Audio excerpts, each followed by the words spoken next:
Salut, c'est dans la poche. Aujourd'hui, je vous emmène à la campagne, à cheval entre Jurbis et Lens. Vous allez tout de suite comprendre pourquoi.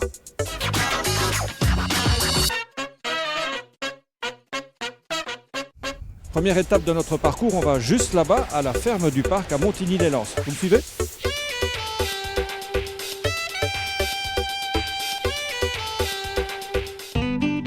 Du haut de cette tour, près de 3 siècles d'histoire contemple la campagne de Montigny-les-Lens. C'est une ferme qui existe depuis au moins 1711. C'est une des parties les plus anciennes des bâtiments. Elle dépendait de l'abbaye de Saint-Denis de Brocqueroy. Et maintenant, elle est dans la famille depuis la 5e génération, donc la famille de mon époux. Vincent et Marie-Julie exploitent 80 hectares de terre. Lin, textile, froment, betteraves sucrières. Mais leur passion, leur dada, c'est l'élevage de pur sang arabe. On a ici Matar et un autre étalon, Prodigy, et bientôt Cuba. Donc au total, on a 3 étalons sur la ferme. Et voici le reste du troupeau. Une des caractéristiques du pur sang arabe, c'est notamment l'endurance, le nez un peu plus fin, un peu creusé. Et alors, au niveau de leur queue, quand ils courent, on voit qu'ils remontent bien leur queue en panache comme un chat. Ouais, ils sont super sympas, ils ont été élevés en famille ici, ils sont quasi tous nés à la ferme. Voilà, c'est... Dis s'il te plaît Loulou, ne le laissez pas faire, il ne peut pas faire ça. Ils rigolent, c'est une animation pour eux. Et comme plus on est de fous, plus on rit, les Van de Velt ont aussi ouvert une pension de famille. Ici c'est Cédric, notre maréchal ferrant qui vient s'occuper des pieds de Winston. Winston c'est le tout premier pensionnaire de la ferme quand on a ouvert la pension en 2007-2008. Depuis, les activités se sont bien diversifiées. Vaches, chèvres, poules, canards, moutons sont venus rejoindre la ferme pour former un joyeux parc pédagogique. Ça se poursuit au mois de mai et en juin, donc c'est les dimanches des minis. Les dimanches des minis, c'est 1h30 le matin, de 10h à 11h30.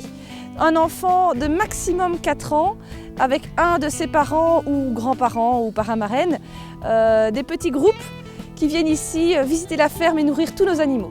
Et pour ceux qui ont envie de prolonger l'expérience, il y a aussi le gîte. Le Fournil, c'est un gîte d'une capacité de 2 à 4 personnes, reconnu par le Commissariat général du tourisme. Et on a voulu que ce gîte nous ressemble, et donc il est labellisé Bienvenue Vélo et également Green Key pour tout ce qui est bien-être de nature, écologie. Bref, vous l'aurez compris ici, l'enthousiasme et les idées ne manquent pas.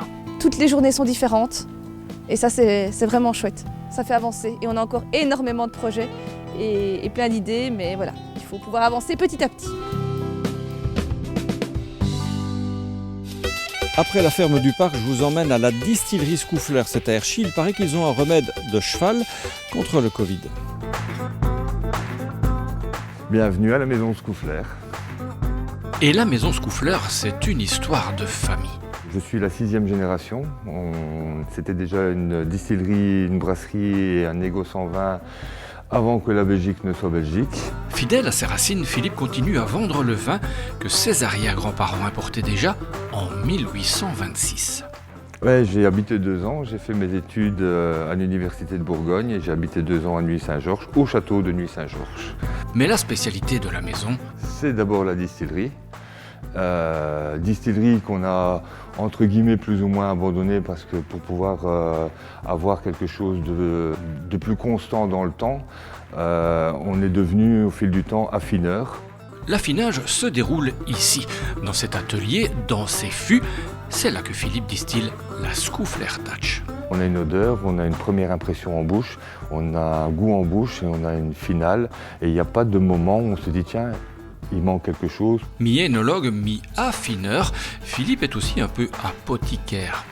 Jusqu'en 84, j'avais des vétérinaires qui prescrivaient de l'élixir aux vaches et aux chevaux qui avaient eu les pattes un peu trop longtemps dans la boue et qui commençaient à avoir des glaires. Et plutôt que de les mettre en quarantaine, ça pouvait aller jusqu'à 2 litres d'élixir.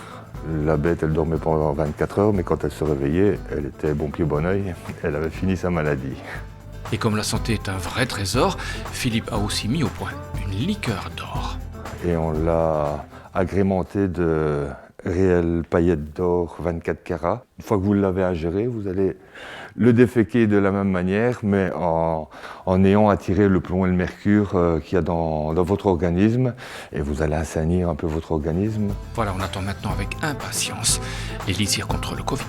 J'ai encore rien contre le Covid, par contre, l'alcool, à partir du moment où il est à 40 degrés, il tue le Covid. Donc si vous en avez, normalement, mais il va le tuer que juste par le passage de l'œsophage, hein, pas par les poumons. Ou alors on peut le faire en spray, mais bon, ça va être un petit peu plus compliqué. Bien, mais je vous propose de terminer en musique avec une visite au petit monde magique de la musique mécanique. C'est à Manuy. Bonjour, bienvenue. Eh bien, si vous voulez bien me suivre, je vais vous présenter le petit monde magique de la musique mécanique. Albert Jacquet est à sa manière un homme orchestre. Depuis 40 ans, il donne tout pour la musique. Le but du musée était de raconter l'histoire de la musique mécanique. Il y a plusieurs étapes dans l'histoire et dans l'évolution de la musique mécanique. On va d'abord commencer par le XVIIIe siècle, où nous avions uniquement des instruments à vent. Dis donc Albert, c'est quoi cette drôle de boîte? La serinette. Donc la serinette à l'époque permettait ou était fabriquée pour apprendre aux oiseaux à chanter. Nous avons un soufflet qui produit l'air suffisant avec une certaine pression. Un cylindre avec des picots donc, qui correspond à chaque note de musique. Vous avez des petites cames pour soulever des soupapes pour laisser l'air aller vers les sifflets. Donc ce sont des sifflets en étain. Fin 18e, la musique mécanique va faire sa révolution grâce à cet homme. Michel-Joseph Ransonnet. Donc c'est un horloger d'origine liégeoise. Et c'est lui qui va inventer la boîte à musique grâce à ceci. Donc ce sont des lamelles en acier trempé. Et c'était la seule façon d'avoir une résonance musicale, donc c'était qu'il soit trempé. Il y avait eu d'autres recherches auparavant, mais c'était de l'acier et donc ça ne résonnait pas. Au début, les cylindres sont fabriqués à la main, puis ils vont être produits en série sous forme de disques. Chaque picot donc, correspond à la note de musique. L'avantage, c'est que c'est du simple métal, du zinc ou de l'acier. Et donc le disque, il est produit en quantité avec des presses pneumatiques. Donc ça donne un prix de revient très bon marché. La révolution musicale est en marche et elle va connaître un nouveau boom avec l'invention du phonographe. Les boîtes à musique, c'est bien, mais ça vous donne simplement une musique. Edison, lui, son invention permettra plus tard d'avoir un support pour vraiment de la parole et surtout des chansons. Un gendarme doit savoir de très bons pieds, mais c'est pas tout. Donc tout ça commence fin 19e siècle, hein, avec donc les premiers tubes de musique. Dans le pays, tous les garçons. Et des tubes, on va en sortir des millions, jusqu'à ce que... On arrive malheureusement dans les années 1930 où apparaît la radio, et donc c'est la radio qui va supplanter toute la musique mécanique. Fin de l'histoire, mais pas de la visite. Si vous êtes sage comme ces automates, Albert vous jouera peut-être un petit air de Limonaire.